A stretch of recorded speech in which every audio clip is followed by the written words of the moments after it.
तो hello all my dear students, I hope you all are doing good. मैं उम्मीद करता हूं आप सब लोग बहुत ही बढ़िया होंगे। तो जिसका था इंतजार वो घड़ी आ चुकी है, वो है आईसीएआई ने अपने एमसीक्यूज रिलीज कर दिए आपके एग्जाम के लिए। ठीक है, अब इसमें दिक्कत यह है कि आईसीएआई ने बहुत ज्यादा एमसीक्यूज रिलीज नहीं किए, सिर्फ 50 एमसीक्यूज ही रिलीज किए, लेकिन अच्छे एमसीक्यूज है। बहुत सारे कॉन्सेप्ट्स को कवर करने वाले एमसीक्यूज है। एग्जाम में भी ऐसे किस्म के एमसीक्यूज ही आते हैं।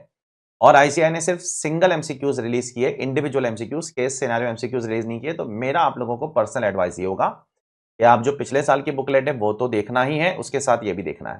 ठीक है, ये पहले देखोगे आप, उसके बाद पिछले साल की बुकलेट भी आपको देखना है। पिछले साल की बुकलेट का एक्सप्लेनेशन ऑलरेडी यूट्यूब चैनल पे है हमारे।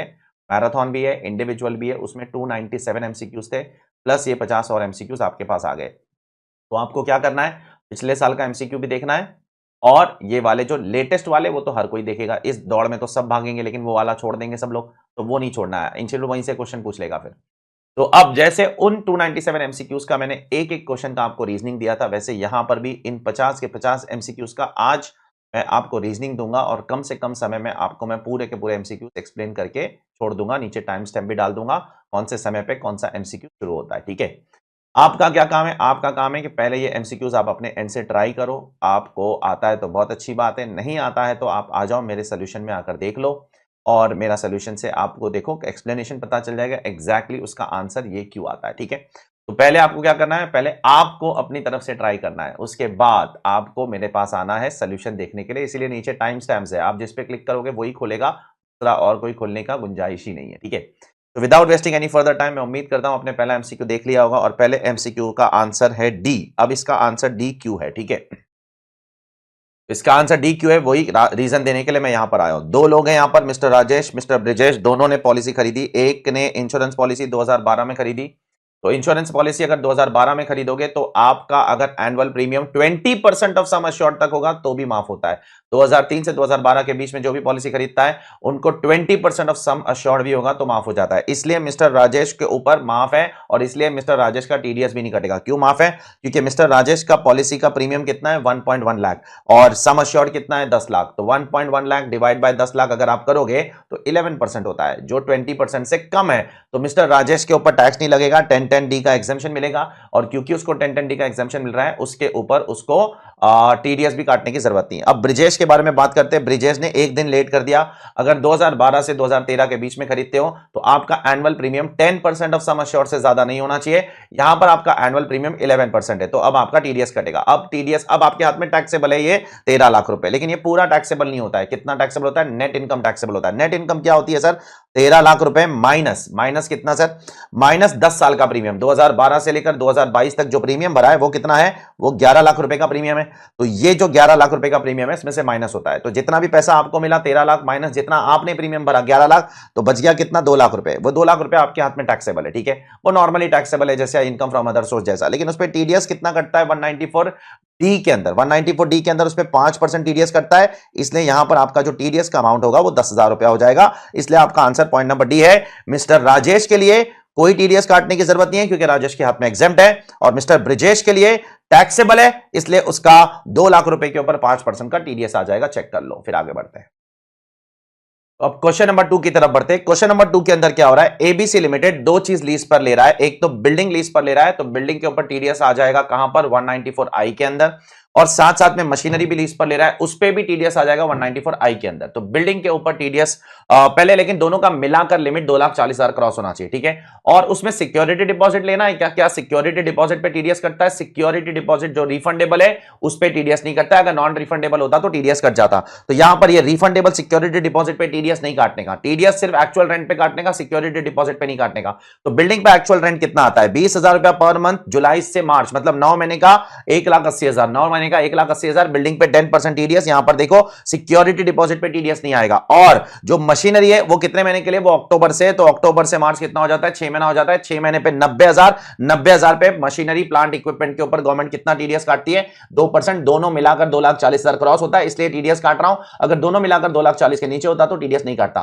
प्लस सिक्योरिटी डिपॉजिट का पॉइंट यहां पर कंफ्यूज करने डाला है। आप 194I चेक करना अपनी टेक्स्ट बुक के अंदर, इजी नोट्स में, वहां पर भी मैंने लिखा हूं कि रिफंडेबल सिक्योरिटी डिपॉजिट पे टीडीएस नहीं कटता है, नॉन रिफंडेबल होगा तो कट जाएगा। ठीक है, चेक कर लो, यहां पर रिफंडेबल वाला है। क्वेश्चन नंबर 3 की तरफ चलते हैं। मिस्टर वलिश करके एक इंडिविजुअल है, वो किधर तो नौकरी वोकरी करता है, ठीक है। वो 50,000 रुपए का हर महीने रेंट देता है अपने लैंडलॉर्ड को। क्या वो टीडीएस काटेगा? देखो, रेंट के लिए दो ही सेक्शन है, एक तो 194 आई में तो काट नहीं सकता है, क्योंकि आई में सिर्फ बिजनेस वाले कवर्ड है या प्रोफेशन वाले कवर्ड है। वो भी कब कवर्ड है? इंडिविजुअल एचयूएफ के लिए कब एप्लीकेबल है आई? अगर पिछले साल का बिजनेस का टर्नओवर 1 करोड़ जाता है या प्रोफेशन का टर्नओवर 50 लाख जाता है, तो आई तो पॉसिबल नहीं है, छोड़ दो, ठीक है। आई भी पॉसिबल है क्या? आई भी पॉसिबल होता था अगर 50,000 से ज्यादा रेंट होता, तो एग्जैक्ट 50,000 पे आई भी पॉसिबल नहीं है। 50,000 से ज्यादा रेंट होगा तो आई भी पॉसिबल है। मिस्टर वलिश यहां पर कोई भी टीडीएस काटने के लिए ऑब्लिगेटेड नहीं है। देखो एक एक एग्जैक्ट अमाउंट के साथ कैसे खेलता है इंस्टीट्यूट, देखो चेक करो। चौथे क्वेश्चन की तरफ बढ़ते हैं। मिस्टर हरी एक इंटीरियर डेकोरेटर है और वो बोलता है कि वो 44 एडीए में प्रॉफिट डिक्लेयर करता है। करंट ईयर में भी 44 एडीए में प्रॉफिट डिक्लेयर कर रहा है, मतलब उसका टर्नओवर 50 लाख से कम है। और पिछले साल में भी, अर्लियर ईयर्स में भी उसने वही किया है, मतलब उसका टर्नओवर पिछले साल में भी 50 लाख रुपए से कम है। अब अगर प्रोफेशनल वाले का पिछले साल का टर्नओवर 50 लाख रुपए से कम है, तो उसको कमीशन का सेक्शन एप्लीकेबल नहीं हो सकता है 194H वाला, और उसको कॉन्ट्रैक्ट का सेक्शन भी एप्लीकेबल नहीं हो सकता है। लेकिन क्या उसको 194M एप्लीकेबल हो सकता है? हाँ, हो सकता है। अगर पूरे साल में 50 लाख रुपए से ज्यादा का पेमेंट करते हो तो एप्लीकेबल होगा। तो बारीकी से सुनना, मिस्टर हरी का पिछले साल का ग्रॉस रिसीट 50 लाख से कम है, ये तो नक्की बात है, क्योंकि वो 44 एडीए फॉलो करता है, तो पिछले साल का ग्रॉस रिसीट तो 50 लाख से कम ही होगा। तो अब उसके लिए 194H और 194C तो एप्लीकेबल नहीं है। लेकिन क्या 194M एप्लीकेबल हो सकता है? वो भी एप्लीकेबल नहीं होगा, क्योंकि उसने ना दो अलग आदमी लोगों को पैसा दिया है। 10 लाख रुपया मिस्टर लाल को दिया, तो वहां पर 194M एप्लीकेबल नहीं हो सकता है, ठीक है। और 50 लाख रुपया एग्जैक्टली मिस्टर श्याम को दिया है, तो वहां पर 194M वहां भी एप्लीकेबल नहीं हो सकता है। अगर वो दोनों मिलाकर एक ही बंदे को देता ना, तो 50 लाख क्रॉस हो जाता, और अगर 50 लाख क्रॉस हो जाता तो फिर टीडीएस काटना पड़ जाता था 5% पे 194M पे। तो मैं आपको फिर से अल्टीमेट कंक्लूजन बता देता हूं। 194H में क्यों नहीं आएगा? H में इसलिए नहीं आएगा क्योंकि पिछले साल का टर्नओवर 50 लाख से कम है। 194C में क्यों नहीं आएगा? C में इसलिए आएगा, वही सेम रीजन की वजह से C में नहीं आएगा। अब अगर H और C में नहीं आता है तो M में आ सकता है, लेकिन M में जब आप पेमेंट करते हो तो पूरे साल में 50 लाख क्रॉस होना चाहिए। पहले वाला पेमेंट आप मिस्टर लाल को कर रहे हो 10 लाख है, इसलिए M में नहीं आ सकता है। दूसरा वाला पेमेंट आप लाल को करते ना अगर, तो फिर टीडीएस काटना पड़ता, लेकिन दूसरा वाला आप शाम को कर रहे हो तो नहीं, वो भी नहीं आएगा, इसलिए दोनों केस में भी टीडीएस नहीं आएगा। इसलिए यहां पर H में भी टीडीएस नहीं आएगा, C में भी टीडीएस नहीं आएगा, और 194M में भी टीडीएस नहीं आएगा। चेक कर लो फटाफट। नेक्स्ट क्वेश्चन की तरफ बढ़ते हैं। Question number 5। देखो यहां पर दो बाप बेटों की कहानी है। सबसे पहले बेटे की बात करता हूं, मिस्टर संजय। संजय के केस में क्या हो रहा है? संजय एक सैलरीड इंडिविजुअल है। सैलरीड इंडिविजुअल है मतलब वो बिजनेस नहीं करता है। अब वो 40 लाख रुपया पे कर रहा है किसी को ब्रोकरेज, बस। तो क्या 194H एप्लीकेबल होगा? 194H एप्लीकेबल नहीं हो सकता है, क्योंकि सैलरीड इंडिविजुअल के लिए 194H एप्लीकेबल नहीं है। पिछले साल का टर्नओवर 1 करोड़ या 50 लाख से ज्यादा होना चाहिए। क्या 194M एप्लीकेबल होगा संजय को? M भी एप्लीकेबल नहीं हो सकता है, क्योंकि M के अंदर पूरे साल का पेमेंट 50 लाख रुपए से ज्यादा होना चाहिए, तो संजय टीडीएस नहीं काटेगा। अब उसके फादर की बात करते हैं। फादर भी एक सैलरीड इंडिविजुअल ही हो, पेंशनर है, उनको पेंशन मिलती है, ठीक है। लेकिन उन्होंने क्या किया है? उन्होंने पूरे साल में 52 लाख रुपीस का पेमेंट किया है कंस्ट्रक्शन के लिए, अपने घर के लिए। अब उनके लिए भी 194C एप्लीकेबल नहीं हो सकता। देखो दो कारण से 194C एप्लीकेबल नहीं हो सकता है। पहला कारण तो इंडिविजुअल है, बिजनेस नहीं कर रहा है, तो 194C कैसे एप्लीकेबल होगा? दूसरा कारण इंडिविजुअल है, बिजनेस कर भी रहा है और पर्सनल पर्पस के लिए पेमेंट कर रहा है, तो 194C एप्लीकेबल नहीं हो सकता है। लेकिन 194C एप्लीकेबल नहीं होगा, लेकिन फादर के लिए 194M एप्लीकेबल हो जाएगा, क्योंकि फादर पूरे साल में कॉन्ट्रैक्ट के लिए 50 लाख रुपए से ज्यादा का पेमेंट कर रहे हैं, तो फादर 5% टीडीएस काटेंगे। चेक करो, पॉइंट नंबर डी आंसर है इसका।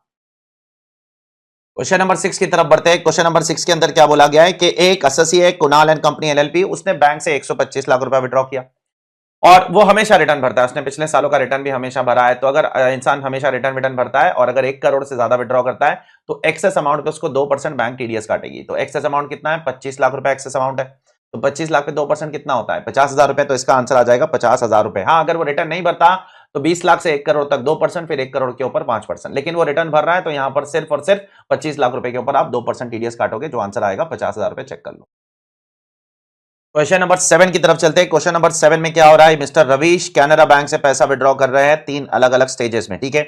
अब मिस्टर रवीश ने पिछले 3 सालों का रिटर्न नहीं भरा है। अब उन्होंने टोटल कितना विड्रॉ किया है? 99 लाख विड्रॉ किया है। अगर पिछले 3 साल का अगर रिटर्न नहीं भरा है और 99 लाख विड्रॉ किया तो भी टीडीएस कटेगा। 99 माइनस 20 लाख, 20 लाख के ऊपर जितना भी अमाउंट है 1 करोड़ तक कितना है? 79 लाख है।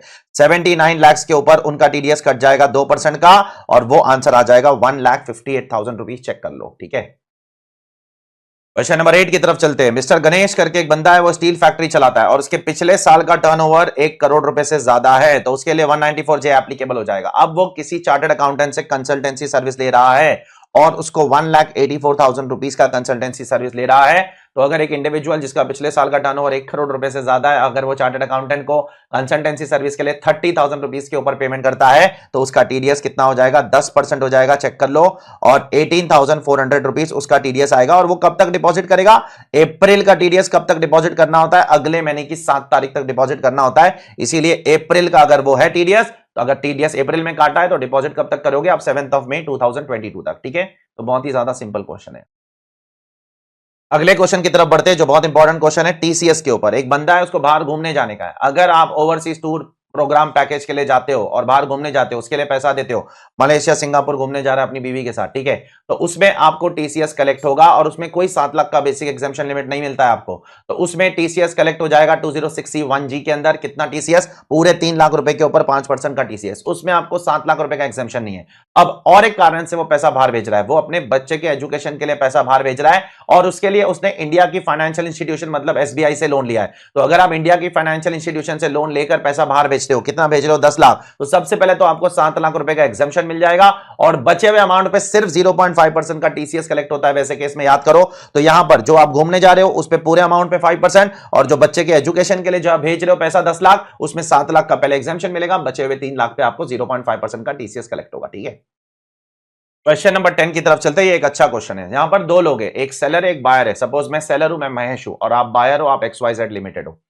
अब सेलर का पिछले साल का टर्नओवर देखो 10 करोड़ से ज्यादा है और बायर का भी पिछले साल का टर्नओवर 10 करोड़ से ज्यादा है। अब बायर अगर आपसे 50 लाख से ज्यादा का गुड्स खरीदता है, ठीक है, तो अब यहां पर देखा जाए तो आपके लिए भी 206C1H एप्लीकेबल है और बायर के लिए भी 194Q एप्लीकेबल है। तो ऐसे केस में क्या होता है कि 194Q में टीडीएस काटना होता है। अगर 194Q और 206C1H की लड़ाई होती है तो 194Q में टीडीएस काटना पहले जरूरी है, फिर सेलर को टीसीएस कलेक्ट करना जरूरी नहीं है। तो इस केस में ना जो बायर है ना, बायर देखो, बायर का पिछले साल का टर्नओवर 10 करोड़ से ज्यादा है। बायर कौन है? XYZ limited. और बायर 90 लाख रुपए का आपसे गुड्स खरीद रहा है। तो बायर को टीडीएस काटना इंपॉर्टेंट है, सेलर को टीसीएस कलेक्ट करना इंपॉर्टेंट नहीं है 206(1)H में। और यहां पर क्वेश्चन में लिखा भी है कि buyer comply with all its TDS obligation, मतलब बायर ने टीडीएस काट लिया होगा। तो ऐसे केस में सेलर जो मिस्टर महेश है उसको टीसीएस कलेक्ट करने की जरूरत नहीं है। इसके लिए पॉइंट नंबर ए है। अगर बायर टीडीएस नहीं काटता तो फिर सेलर की ऑब्लिगेशन हो जाती टीसीएस कलेक्ट करनी। ये लंबा सर्कुलर पढ़ लेना, 194Q के नीचे जो लंबा सर्कुलर था वहां पर मैंने ये सारा भाषण आपको दिया था, जाकर चेक कर लेना। ठीक है, तो यहां पर मॉरल ऑफ द स्टोरी क्या है? जो बायर है वो टीडीएस काट रहा है, वो ऑब्लिगेटेड भी है 194Q में टीडीएस काटने के लिए। इसके लिए सेलर को टीसीएस कलेक्ट करने की जरूरत नहीं है, नहीं है, नहीं है। ठीक है, चेक कर लो। अब क्वेश्चन नंबर 11 जो है वो है सेक्शन 271 AAB पेनाल्टी के ऊपर। तो सपोज अगर आपके ऊपर आज सर्च एंड सीजर हो जाता है, कभी अप्रैल 2022 में सर्च हो गया, ठीक है, तो ये वाला साल 22-23 और पिछला साल 21-22 ये दोनों साल माने जा सकते हैं एज स्पेसिफाइड प्रीवियस ईयर।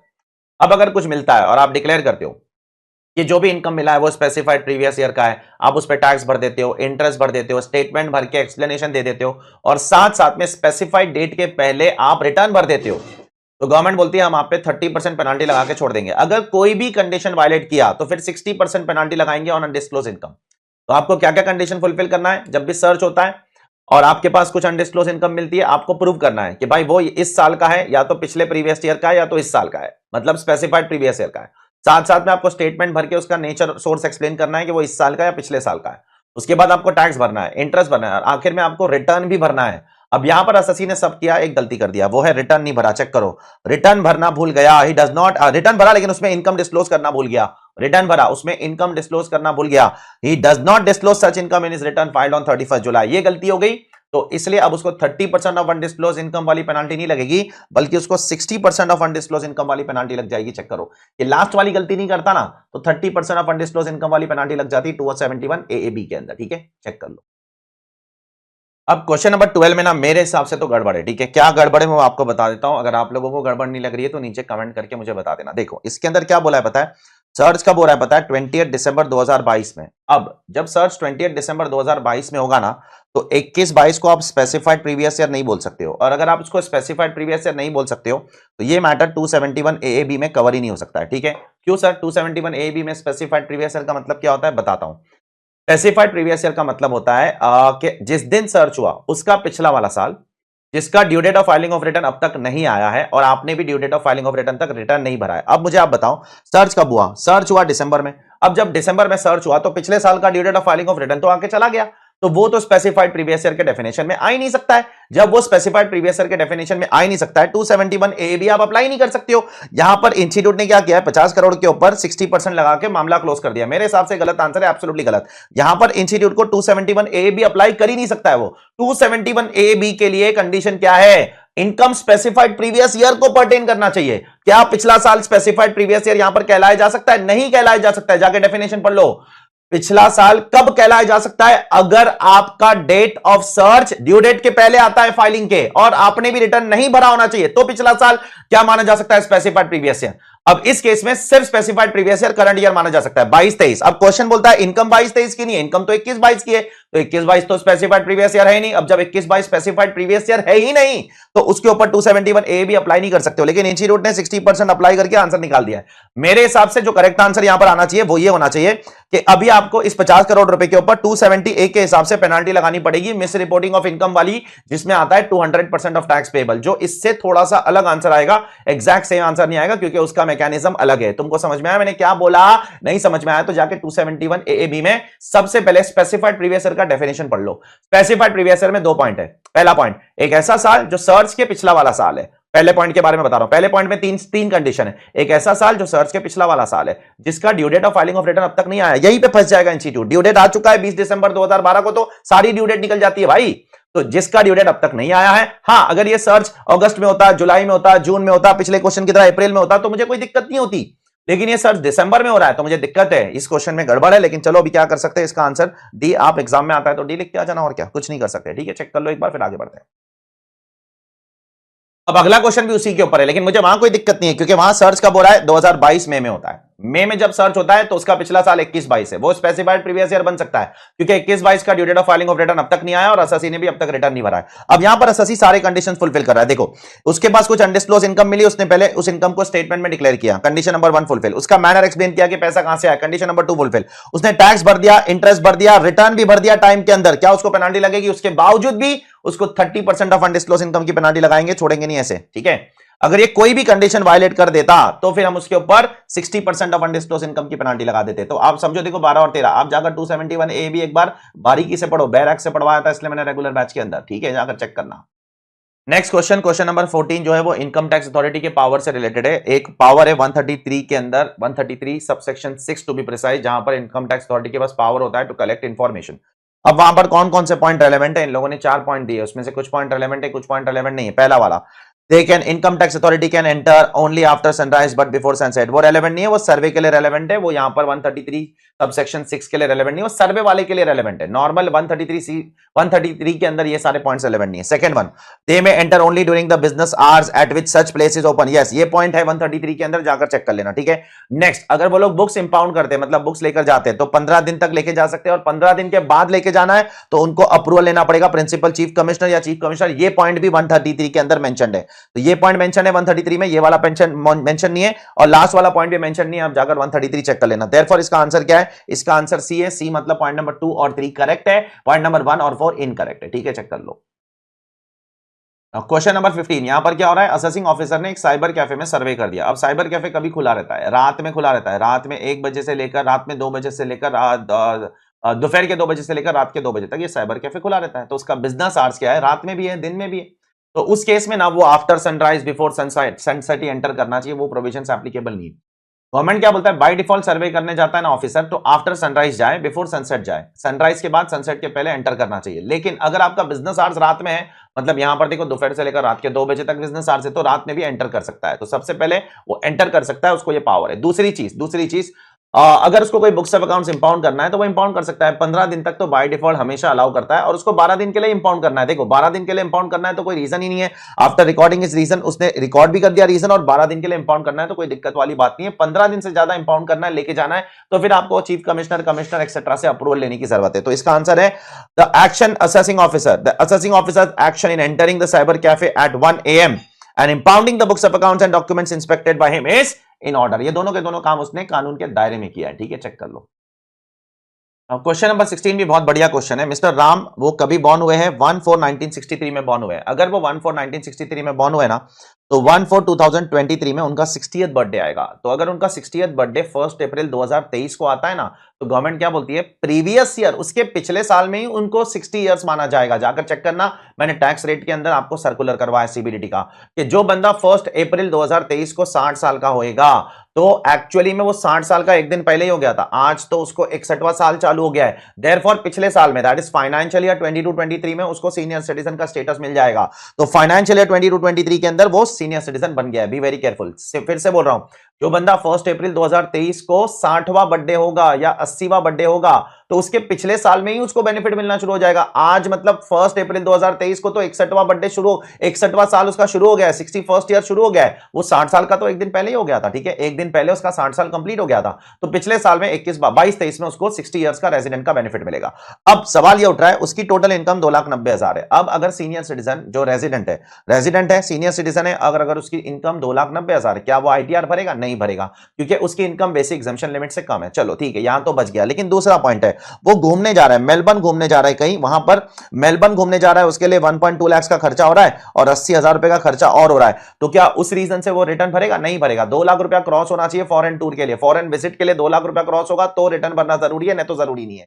लेकिन तीसरे कारण में फंस जाएगा, वो 10,000 रुपया मंथली इलेक्ट्रिसिटी बिल भर रहा है, पूरे साल में 1,20,000 रुपए का इलेक्ट्रिसिटी बिल भर रहा है। जो भी बंदा पूरे साल में 1 लाख रुपए से ज्यादा का इलेक्ट्रिसिटी बिल भरता है, उसको आईटीआर भरना जरूरी है। तो बेसिक एग्जम्पशन लिमिट से तो उसकी इनकम कम है, वहां तो बच गया। वो फॉरेन विजिट करने जा रहा है, उसकी वजह से भी बच गया, क्योंकि 2 लाख क्रॉस नहीं हो रहा है, एग्जैक्ट 2 लाख है। लेकिन 1 लाख रुपए से ज्यादा का इलेक्ट्रिसिटी बिल भर रहा है, उसकी वजह से वो नहीं बच पाएगा। इसलिए तीसरे रीजन की वजह से उसको क्या करना पड़ेगा? आईटीआर भरना पड़ेगा। पॉइंट नंबर सी की वजह से चेक कर लो। नेक्स्ट क्वेश्चन है, what is the time limit to serve a scrutiny notice. देखो, time limit to serve a scrutiny notice is, जिस साल में भी आप रिटर्न भरते हो उस साल के एंड से 3 महीना। देखो, तो इसने AY 23-24 का रिटर्न कब भरा? 30 सितंबर 2023। 30 सितंबर 2023 मतलब 23-24 में रिटर्न भरा। अब 23-24 के एंड से 3 महीना, 23-24 के एंड से 3 महीना कब खत्म हो जाएगा? 30 जून 2024। तो 30 जून 2024 तक उसको क्या करना है? अपना नोटिस सर्व कर देना है एसएससी को, ठीक है, चेक कर लो। ऐसे क्वेश्चन तो अपन ने क्लास में बहुत सारे किए। क्वेश्चन नंबर 18 बोलता है कि 143(1) के अंदर बहुत सारे सॉफ्टवेयर क्या करता है? एडजस्टमेंट्स करता है। तो सवाल ये पूछ रहा है, वो आपको 4 पॉइंट दे रहा है और बता रहा है इसमें से कौन सा एडजस्टमेंट सॉफ्टवेयर नहीं करता है। तो एरिथमेटिकल एरर सॉफ्टवेयर करता है, एरर रेक्टिफाई करता है। हाँ, एरिथमेटिकल एरर होगा तो 143(1) के अंदर सॉफ्टवेयर प्रोसेस करते समय रेक्टिफाई कर देगा। Incorrect claim apparent from any information in the return, क्या इसको रेक्टिफाई करता है सॉफ्टवेयर? यस। अगर कुछ incorrect claim apparent from information in the return है, उसके अंदर 3 और पॉइंट्स गवर्नमेंट ने डाले, अगर उसमें से कुछ भी होगा तो वो रेक्टिफाई कर देगा। नेक्स्ट, अगर टैक्स ऑडिट रिपोर्ट के अंदर कोई एक्सपेंडिचर मेंशन है लेकिन आईटीआर के अंदर वो इंफॉर्मेशन मेंशन नहीं है, तो क्या सॉफ्टवेयर उसको रेक्टिफाई करता है? हाँ, एक्सपेंडिचर को भी रेक्टिफाई करता है, इनकम को भी रेक्टिफाई करता है। टैक्स ऑडिट रिपोर्ट में कोई इनकम टैक्सेबल है या एक्सपेंडिचर डिसअलाउड है, लेकिन आईटीआर में उसका इफेक्ट नहीं दिया है, तो दोनों के दोनों केस को वो क्या करेगा? सॉफ्टवेयर पकड़ के एड बैक कर देगा। लेकिन लास्ट वाला पॉइंट 26AS जैसा कोई पॉइंट 143(1) में मेंशन नहीं है, तो ये लास्ट वाला पॉइंट वो रेक्टिफाई नहीं करेगा। 143(1) का सॉफ्टवेयर को जब भी रिटर्न प्रोसेस करेगा और इंटीमेशन जनरेट करेगा, तो ये लास्ट वाला पॉइंट वो रेक्टिफाई नहीं करता, क्योंकि ये पॉइंट उनकी लिस्ट में मेंशन नहीं है, जाकर चेक कर लेना, ठीक है। क्वेश्चन नंबर 19, मिस्टर राजेश करके एक बंदा है, वो दुखी है। किससे दुखी है? कमिश्नर के एक ऑर्डर से दुखी है। कमिश्नर ने कौन सा ऑर्डर पास कर दिया भाई? 270A में पेनाल्टी लगाने का ऑर्डर पास कर दिया। तो कमिश्नर के उस ऑर्डर से दुखी है, तो अब उसके पास क्या रेमेडी है? देखो, उसके पास एक रेमेडी ये है कि वो आईटैट के पास जाए, अपील करे। कब तक अपील करे? आईटैट के पास अपील करने का समय होता है 60 days from the date on which the order was communicated. तो he can go to ITAT under 253 within 60 days from the date on which the order was communicated to him. जब भी उसको order communicate हुआ था, उसके 60 days के अंदर आईटैट के पास जा सकता है, ठीक है। क्वेश्चन नंबर 20 की तरफ बढ़ते हैं। Which of the order is not appealable before commissioner? कौन सा ऑर्डर कमिश्नर के पास अपीलेबल नहीं हो सकता है? देखो, कौन सा ऑर्डर नहीं हो सकता है वो सब नहीं पता है। एक ऑर्डर नहीं हो सकता है, ये मुझे पक्का पता है, वो है डीआरपी का ऑर्डर। डीआरपी का ऑर्डर ऑलरेडी 3 कमिश्नर बैठ के बनाते हैं। जो 3 कमिश्नर बैठ के बनाते हैं, वो ऑर्डर डायरेक्टली आईटैट में अपील होता है, इतना मुझे पक्का पता है, ठीक है। अब बाकी सबका मुझे नहीं पता है, इसका मतलब बाकी सब वाला ऑर्डर अपील हो सकता है। It is as simple as that. एक पॉइंट मुझे पक्का पता है कि ये वाला ऑर्डर कमिश्नर को अपील नहीं हो सकता है, क्योंकि ये वाला ऑर्डर आईटैट को अपील हो सकता है, अपनी बुक के अंदर भी लिखा है। इसका मतलब बचे हुए तीनों ऑर्डर कमिश्नर को अपील आप कर सकते हो, चेक कर लेना। क्वेश्चन नंबर 20 का आंसर पॉइंट नंबर सी है। बहुत ही बचकाने किस्म के एमसीक्यूज डाले इंस्टीट्यूट ने यहां पर। ये फालतू एमसीक्यूज है, कुछ काम के नहीं है, बहुत ज्यादा कुछ काम नहीं आने वाले। एग्जाम में इतने सिंपल एमसीक्यूज नहीं आते। आप पिछले साल की जो बुकलेट है वो अच्छे से करके जाना, वहां से ज्यादा क्वेश्चंस पूछने के चांसेस है। यहां से तो ये लोगों के पास टाइम नहीं था, इसलिए इन्होंने सिंपल एमसीक्यू बना के डाल दिए एकदम। क्वेश्चन नंबर 21 की तरफ बढ़ते हैं। दो बंदे मिस्टर एक्स एक एओ ने ऑर्डर पास किया 143.3 में, उससे दुखी है, अग्रीव्ड है, तो वो क्या करे? वो अपील करे सीआईटी अपील को कितने दिन के अंदर? जब नोटिस ऑफ डिमांड मिली उसके 30 दिन के अंदर अपील करे, पॉइंट नंबर सी। अच्छा, और जो मिस्टर वाई है वो डायरेक्टर जनरल के ऑर्डर से दुखी है। अब डायरेक्टर जनरल अगर कोई ऑर्डर पास करता है तो वो तो सीआईटी अपील के भी ऊपर का अथॉरिटी है, उसके लिए आपको आईटैट के पास जाना पड़ेगा। आईटैट के पास कब तक जाना पड़ेगा? जब आपको ऑर्डर मिला, डायरेक्टर जनरल का ऑर्डर जब मिला उसके 60 डेज के अंदर आप आईटैट के पास जा सकते हो। चेक करो यहां पर, ठीक है। तो एओ के ऑर्डर के अगेंस्ट आप चले जाओगे सीआईटी अपील के पास, और अगर डायरेक्टर जनरल का ऑर्डर है तो उसके अगेंस्ट आप चले जाओगे किसके पास? अपने ट्राइब्यूनल के पास, ठीक है, 30 डेज और 60 डेज के अंदर, ठीक है। क्वेश्चन नंबर 22, एक एसएससी उसका असेसमेंट हुआ 143.3 के अंदर, उसके अंदर एओ ने दो डिसअलाउंस किया। एक तो टीडीएस नहीं काटा इसलिए डिसअलाउंस कर दिया 3 लाख रुपए का, दूसरा 4 लाख रुपए का अनएक्सप्लेन्ड एक्सपेंडिचर करके एओ ने ऑर्डर थमा दिया। दो डिसअलाउंस किया, एसएससी को ऑर्डर दे दिया। अब एसएससी ने ये वाला अपील कर दिया सीआईटी अपील को, ठीक है। अब उसके कुछ महीने बाद एसएससी वापस जागा, उसको लग रहा है कि अब ये भी गलत है, इसके अगेंस्ट भी मुझे चैलेंज करना है, तो अब वो क्या कर सकता है? देखो, अपील तो नहीं कर सकता है, अपील का टाइम तो चला गया, 30 डेज के अंदर आपको अपील करना होता है, जैसे ही नोटिस ऑफ डिमांड मिलेगी उसके 30 डेज में अपील का टाइम गया। तो अब क्या मैं रिवीजन के लिए जा सकता हूं 264 में? 264 में रिवीजन भी पॉसिबल नहीं है, क्योंकि वहां doctrine of complete merger applicable है। अगर एक भी मुद्दा अपील हो गया है तो आप किसी भी मुद्दे के अगेंस्ट आप रिवीजन नहीं कर सकते हो 264 में, doctrine of complete merger applicable है। अब ओनली ऑप्शन जो एसएससी के पास वो है कि वो जा सकता है रेक्टिफिकेशन के लिए 154। तो उसको बोलो जाओ भाई रेक्टिफिकेशन एप्लीकेशन दो, अपनी अपनी अपनी किस्मत आजमाओ और देखो, अगर अपैरेंट मिस्टेक है तो रेक्टिफाई हो जाएगा, अपैरेंट मिस्टेक नहीं है तो रेक्टिफाई नहीं हो जाएगा। इसलिए इसका आंसर बी है, the assessee can file for rectification. इसके पास नहीं जा सकता है, पॉसिबल ही नहीं है, ठीक है। 154 इज द ओनली ऑप्शन, वो भी अगर मिस्टेक अपैरेंट फ्रॉम रिकॉर्ड है तो जा सकता है, नहीं तो वो भी नहीं जा पाएगा, ठीक है, क्योंकि 154 के अंदर कंडीशन है अपैरेंट मिस्टेक की। Next question, question number 23, mister Mahesh के पास दो गोल्ड चेन मिले, 50 ग्राम की एक थी, एक चेन की वैल्यू 1,45,000। अब मिस्टर महेश उसको एक्सप्लेन नहीं कर पाया, मतलब वो सोर्स नहीं एक्सप्लेन कर पाया, कहां से आया कैसे आया, तो ये हो गए अनएक्सप्लेन्ड असेट। अब अनएक्सप्लेन्ड असेट अगर हो जाएगा तो 115 बीबी के अंदर आपके ऊपर क्या लग जाता है? 78% टैक्स। याद करो, तो उसके पास दो गोल्ड चेन है, एक चेन की वैल्यू 1,45,000, 145 इंटू 2, 2,90,000 अनडिस्क्लोज्ड इनकम है, उसको एक्सप्लेन नहीं कर पा रहा है। तो क्वेश्चन पूछ रहा है 115 बीबी में महेश को क्या करना पड़ेगा? टैक्स भरना पड़ेगा, और क्या, कितना? 78% टैक्स ऑफ 2,90,000, 78% टैक्स ऑफ 2,90,000 निकालोगे तो आंसर आ जाएगा 2,26,200। चेक कर लो, यही आपका आंसर है। क्वेश्चन नंबर 24 की तरफ बढ़ते हैं। यहां पर दो लोग हैं, मिस्टर गणेश और मिस्टर राजेश, ठीक है। थोड़ा सा कैलकुलेशन वाला क्वेश्चन है, इसके लिए कैलकुलेटर सामने ओपन रखना पड़ेगा आपको। अब जो मिस्टर गणेश जो है ना, गणेश वो 17/1962 को पैदा हुए, तो मतलब ये है सीनियर सिटीजन है, तो इनका बेसिक एग्जाम्शन 3 लाख रुपए, ठीक है। और मिस्टर राजेश जो है ना वो 1/4/1943 में पैदा हुए, तो ये है super senior citizen, super senior है, तो इनके लिए 5 लाख रुपए का एग्जाम्शन है। मैंने अभी थोड़ी देर पहले बोला ना, 1/4/1943 को अगर पैदा हुआ तो 1/4/2023 को कितवा बर्थडे होगा? 80वां बर्थडे होगा। तो 80वां बर्थडे अगर 1/4/2023 को है तो पिछले साल में ही आपको बेनिफिट मिलना शुरू हो जाएगा, दैट इज 22-23 में आप सुपर सीनियर सिटीजन बन जाओगे। तो अगर आप सुपर सीनियर सिटीजन हो, पहले राजेश के बारे में बात करता हूं।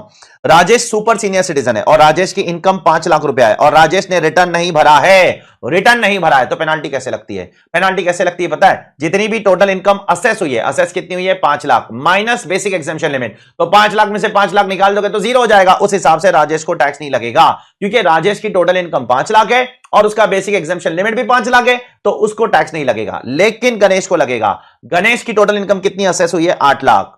तो याद करो पेनाल्टी कैसे निकालते हैं उस केसेस में जहां पर आप एसएससी रिटर्न नहीं भरता है, तो उसका असेसमेंट 144 में होता है। 144 में income assessed minus basic exemption limit. Income assessed कितनी है? 8 lakh minus basic exemption limit कितनी है?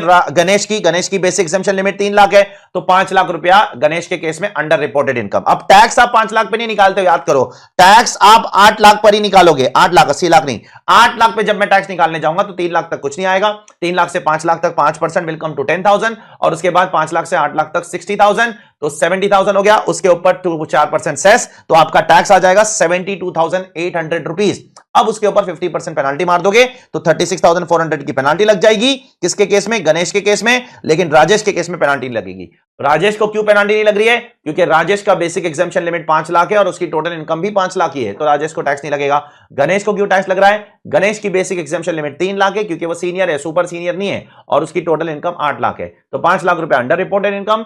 फिर वापस से आप 8 लाख पे टैक्स निकालो। 8 लाख पे टैक्स निकालने के बाद आप उसके ऊपर उसका 50% ले लो या 200%। यहां पर 50% ले लो, क्योंकि यहां पर क्वेश्चन में 50% के हिसाब से यहां पर आंसर्स दिए, ठीक है। तो चेक कर लो एक बार, बेसिक सा क्वेश्चन है, कोई बहुत महान चीज नहीं, ऐसा कोई दिल को छूने वाला क्वेश्चन अब तक आया नहीं है। अब क्वेश्चन नंबर 25 भी एक सिमिलर क्वेश्चन ही है, जिसके अंदर मिस्टर दिनेश एक रेजिडेंट है, उनकी एज 47 इयर्स है, उन्होंने भी रिटर्न नहीं भरा है और उनका असेसमेंट हो गया 147 में 144 में सॉरी, तो 18 लाख रुपए की इनकम असेस हो गई। अब income assessed 18 lakh minus income basic exemption limit 2.5 lakh, तो 15.5 लाख रुपए अंडर रिपोर्टेड इनकम। उसके बाद जब टैक्स निकालने की बारी आएगी तो 15.5 पे नहीं निकालने का, टैक्स पूरे 18 पे निकालने का, क्योंकि टैक्स किस पे निकालते हो, tax on under reported income plus basic exemption limit. तो 18 लाख पे टैक्स निकालो, 18 लाख पे टैक्स निकालोगे, 47 इयर्स एज है उस हिसाब से निकालो, 3,66,600 आता है, उसका 50% ले लो, आपको पेनल्टी आ गया 366, 600 का 50% 183 300, वही आंसर है, आंसर नंबर सी, चेक कर लो। अब अगला क्वेश्चन, क्वेश्चन नंबर 26 जो है वो है 269 एसएस के ऊपर और 271 डी के ऊपर। यहां पर क्या हो रहा है, मिस्टर एक्स बंदा है और यहां पर एक एनबीएफसी है, उसने पहले एनबीएफसी को 12,000 रुपया कैश दिया, तो एनबीएफसी ने आपसे 12,000 रुपया कैश लिया, ले सकता है, ले सकता है 20,000 रुपए तक, कोई दिक्कत नहीं है, ठीक है। उसके बाद उसने एनबीएफसी को क्या दिया, 7,500 रुपए का बैरर चेक दिया, तो 12 प्लस 7.5 कितना होता है, 19.5, चल जाएगा, कोई दिक्कत नहीं है, अभी भी 20,000 क्रॉस नहीं हुआ। उसके बाद वो बहुत चालाक है, उसके बाद उसने क्या किया, उसने उसको कैश या बैरर चेक से नहीं दिया, उसने अकाउंट पे ही चेक से दिया, तो कोई दिक्कत नहीं है, यहां पर उसको पेनल्टी लगी नहीं सकती है, क्योंकि उसका जो कैश पोर्शन है वो 20,000 या उससे ज्यादा नहीं जाता है, सिर्फ 19,500 है, 19,500 जैसे हो गया, उसके बाद उसने क्या लेना शुरू कर दिया, अकाउंट पे ही चेक से पैसा लेना शुरू कर दिया, तो यहां पर 271 डी की पेनल्टी नहीं लगेगी, यहां पर 269 एसएस भी अट्रैक्ट नहीं होगा। आप बोलोगे सर एनबीएफसी वालों को माफ नहीं है, नहीं, बैंकिंग इंडस्ट्रीज को माफ है कि वो लोग कैश ले सकते हैं, एनबीएफसी वालों को माफ नहीं है, बैंक को माफ है, कोऑपरेटिव बैंक को माफ है, पोस्ट ऑफिस को माफ है, गवर्नमेंट कंपनीज को माफ है, लेकिन एनबीएफसी को माफ नहीं है। एनबीएफसी के लिए 269 एसएस और 269 टी दोनों प्रोविजन एप्लीकेबल होते हैं, ठीक है, चेक कर लो। यहां एप्लीकेबल नहीं है क्योंकि लिमिट क्रॉस नहीं होती, ठीक है, जैसे लिमिट क्रॉस होने जाती है वो चतुराई से फिर अकाउंट पे ही चेक से पैसा लेना शुरू कर देता है, चेक कर लो।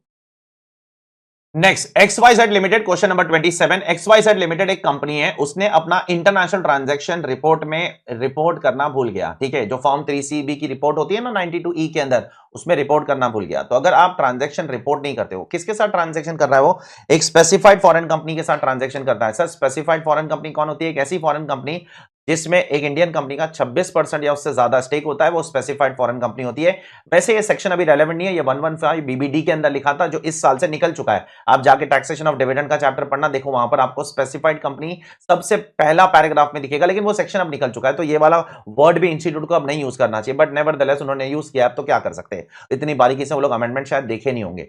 देयरफॉर स्पेसिफाइड फॉरेन कंपनी के साथ कुछ ट्रांजैक्शन किया है, इंटरनेशनल ट्रांजैक्शन छोड़ो ना, वो सब इंटरनेशनल ट्रांजैक्शन किया है और रिपोर्ट नहीं किया है। अगर इंटरनेशनल ट्रांजैक्शन रिपोर्ट नहीं करोगे तो क्या होता है, सबसे पहले तो 271 के अंदर 2% of the value of transaction की पेनल्टी लगती है, और साथ साथ में याद करो मिस रिपोर्टिंग ऑफ इनकम की भी पेनल्टी लग सकती है। तो आपको दो पेनल्टी लगेगी, एक तो 2% of value of transaction for not reporting the transaction, और अगर ट्रांजैक्शन इंटरनेशनल ट्रांजैक्शन रिपोर्ट में डालते नहीं हो तो 200% वाली पेनल्टी भी लग सकती है। इसलिए आपको यहां पर क्या लगेगा, 2% ऑफ वैल्यू ऑफ ट्रांजैक्शन भी लग जाएगा, और यहां पर आपको 200% ऑफ टैक्स पेबल वाली पेनल्टी भी लग जाएगी, दोनों पेनल्टी लग जाएगी, चेक कर लो।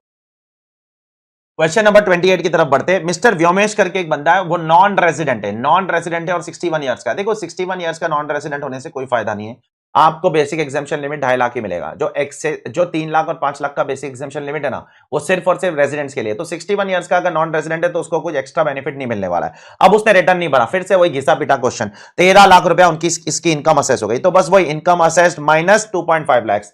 61 इयर्स का है तो ये धोखे में मत आ जाना 3 लाख मिलेगा, नहीं, नॉन रेजिडेंट है ना, रेजिडेंट होता तो 3 लाख मिलता।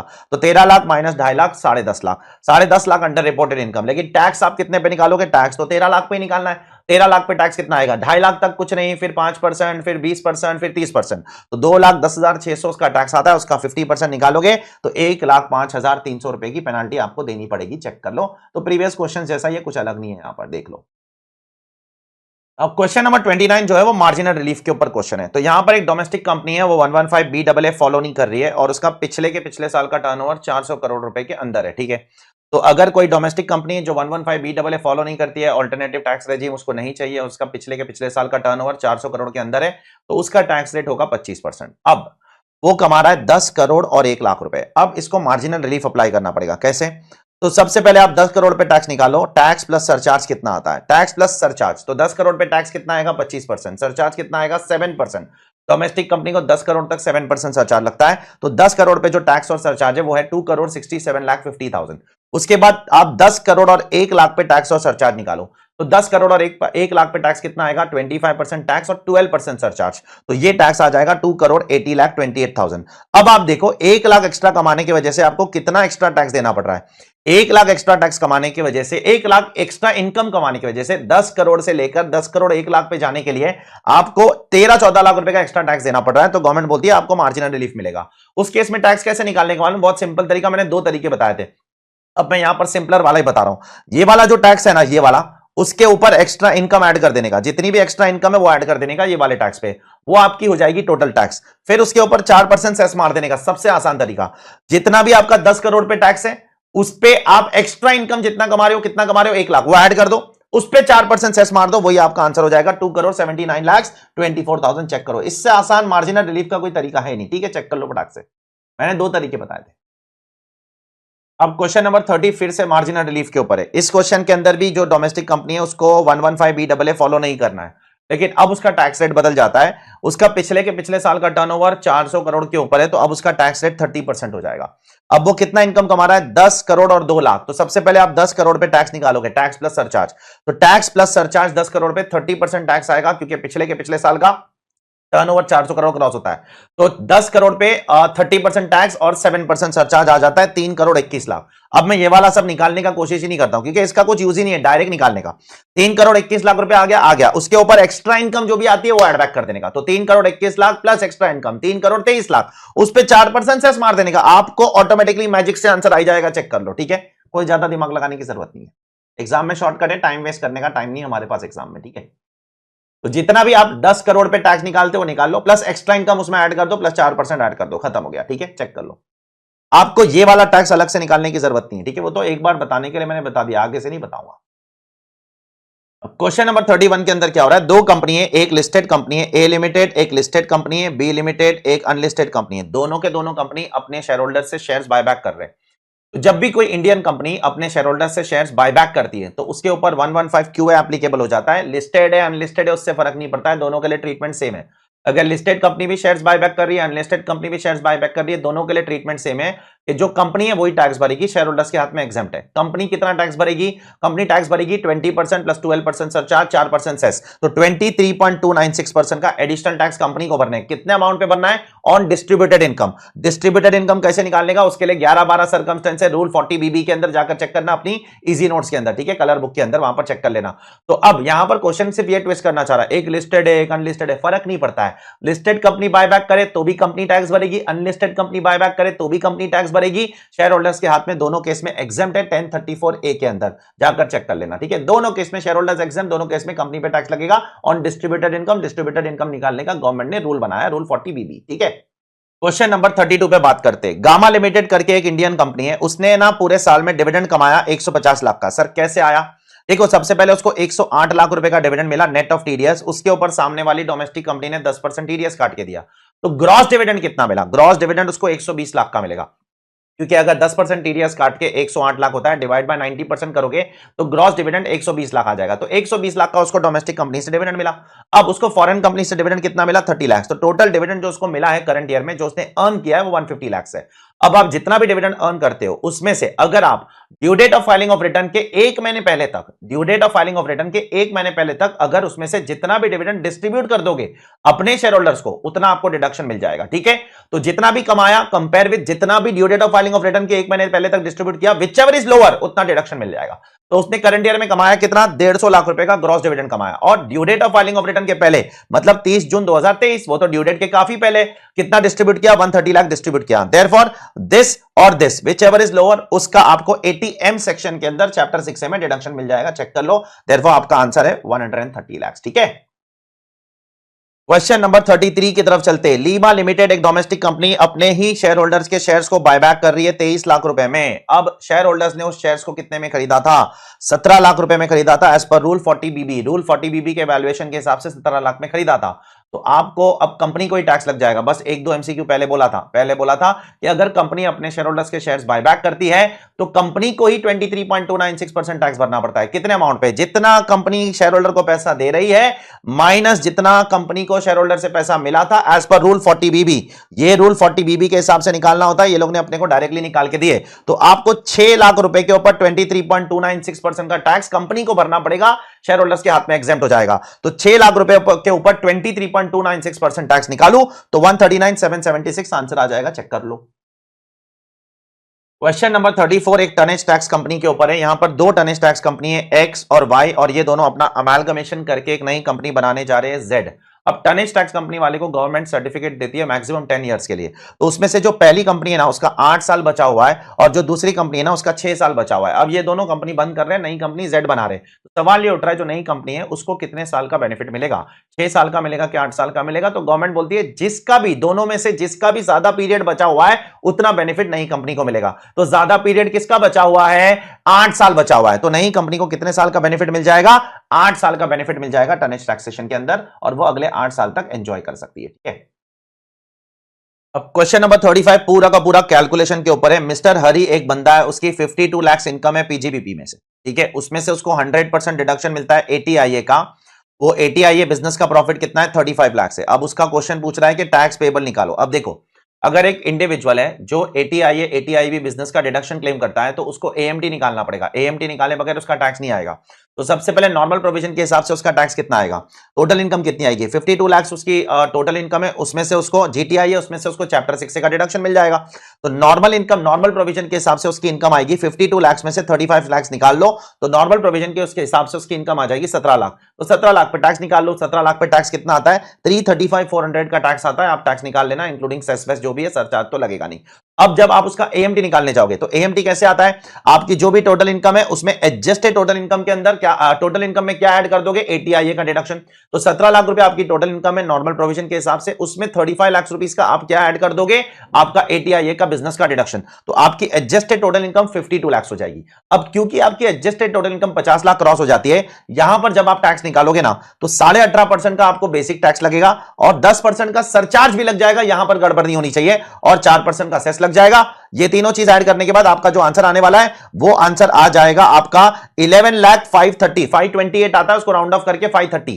तो 11,530,528 530 राउंड ऑफ कर दिया, वो आपका टैक्स पेएबल आएगा, बिकॉज विचएवर इज हायर वो भरना है। और इसका और 335,400 का जो डिफरेंस है, मतलब जो एएमटी का टैक्स है और नॉर्मल प्रोविजन का जो टैक्स है, दोनों का बीच का जो डिफरेंस है वो आपका क्या माना जाएगा? As your AMT credit, that is 765,130 rupees, जैसे कि आप यहां पर चेक कर सकते हो। ठीक है, ये अच्छा क्वेश्चन है, प्रॉपर कंप्यूटेशन पे पूरा क्वेश्चन डाल दिया। और क्या, पहले नॉर्मल प्रोविजन के हिसाब से 17 लाख टोटल इनकम, एएमटी के हिसाब से 52 lakh, 52 lakh adjusted total income, tax निकालो। और क्या, नॉर्मल प्रोविजन में सरचार्ज नहीं आएगा, एएमटी में सरचार्ज आएगा क्योंकि 50 लाख क्रॉस होती है एडजस्टेड टोटल इनकम। ठीक है, ये पॉइंट पे इंस्टीट्यूट आपको टेस्ट कर रहा है।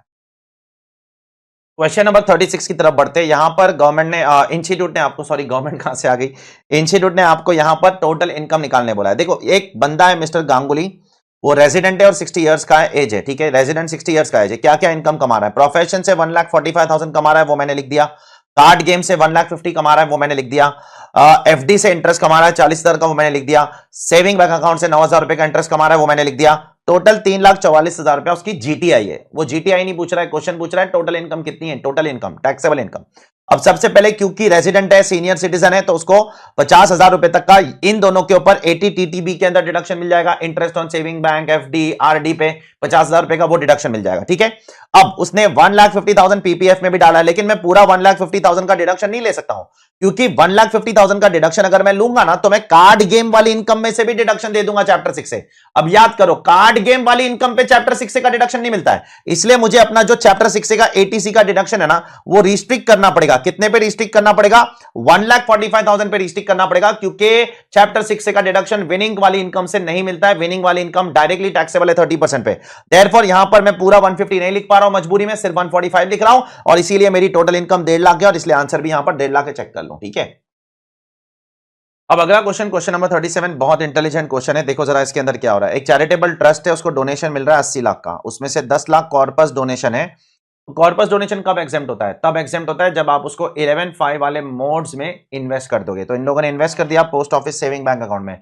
अगर post office saving bank account में इन्वेस्ट कर देते हो तो वो 11(5) वाला मोड है, तो वो 10 लाख तो एग्जेम्प्ट हो गया। इस 10 लाख के बारे में तो हम लोग बात करेंगे नहीं। अब बात करेंगे बचे हुए 70 लाख की।